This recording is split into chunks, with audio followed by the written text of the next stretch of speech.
Hello all, welcome back to History Behind the Games. Today we'll focus on the development of the Ottoman power structure that would help cause the demise of the empire itself, and also help foster the Turkish nationalist movement. The collapse of the Ottomans, the last Islamic empire, in the 20th century is often taught as happening directly after World War I, and leaving it at that.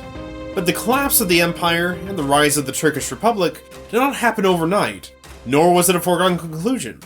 The actions of Turkish nationalists in the early 1920s would have lasting impacts for that region and the world for decades afterward.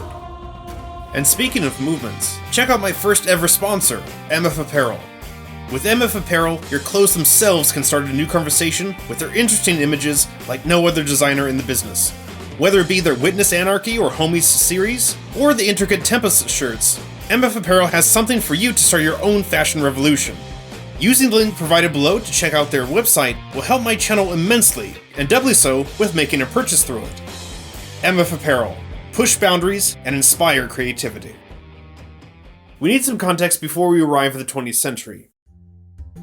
The Ottoman name has been synonymous with cunning battle tactics and a vast, powerful empire. As the Seljuk Sultanate began to wane in the late 13th century, the independent beyliks began to vie for power. One of them, under the leadership of a man named Othman, or Osman, later known as Osman I, began to expand voraciously. The term Ottoman was used for the name of the kingdom, empire, and its people, and is believed to be taken from the great Osman himself. Osman and his descendants won countless battles and conquered huge swaths of territory. And while they had their setbacks, they generally would come back stronger and continued to be a powerhouse that was feared by their neighbors for the next few hundred years.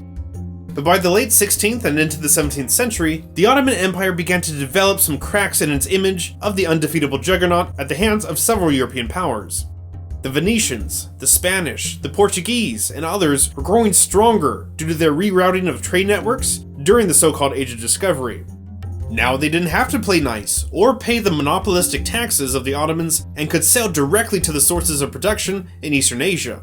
Along with the wealth from the New World, this helped to build up the technology, weaponry, economic, and political power of the Europeans, making them more formidable opponents than ever before.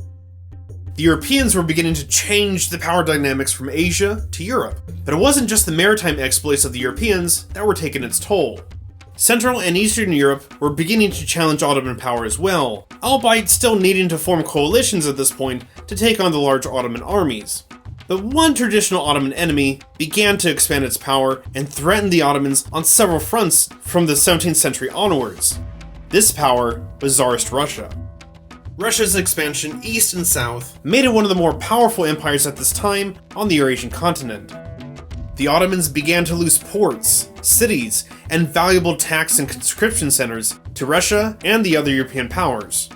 Added to this, throughout the 1800s, there were breakouts of rebellions and revolutions in the Balkans.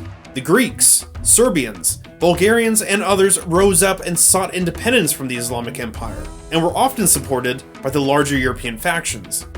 This constant drain on resources for war and manpower for nearly 300 years bled the empire, and led to increased European influence in Ottoman politics.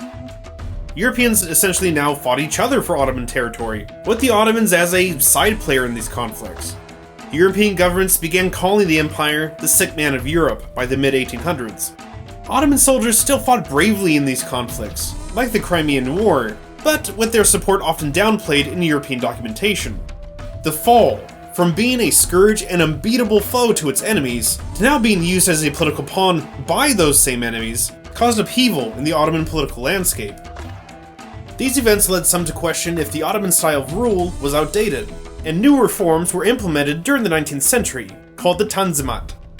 The Tanzimat reforms deserve their own video for the sheer scope of the radical changes, but for now, the basics of these reforms called for a more secular, central government with an overarching doctrine of national patriotism, called Ottomanism, where it was hoped that all subjects would think of themselves as Ottoman first, rather than the ethnic and religious divides of the old empire. But it seemed almost a little too late. The reforms and territorial losses brought in European ideas of government and their creditors respectively. The loss of taxable territory meant the empire could no longer upkeep all of its finances, and had to borrow money.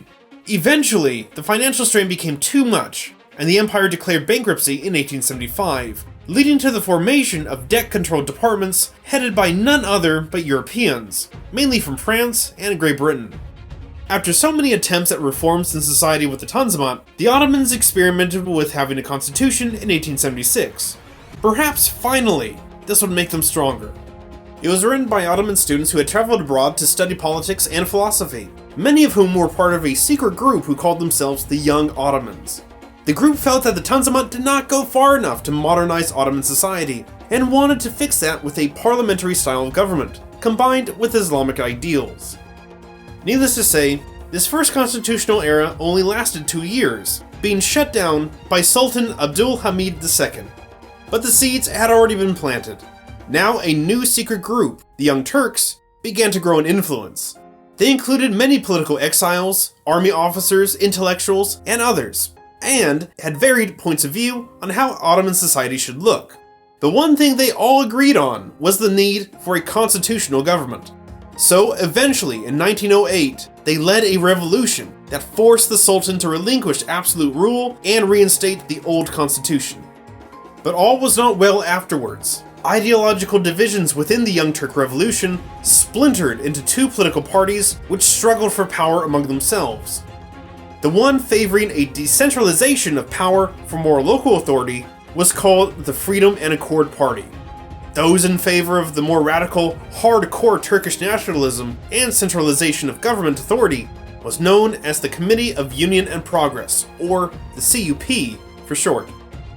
Coups and counter-coups broke out, some wanting the Sultan back in power, others wanting to place their party at the head of authority.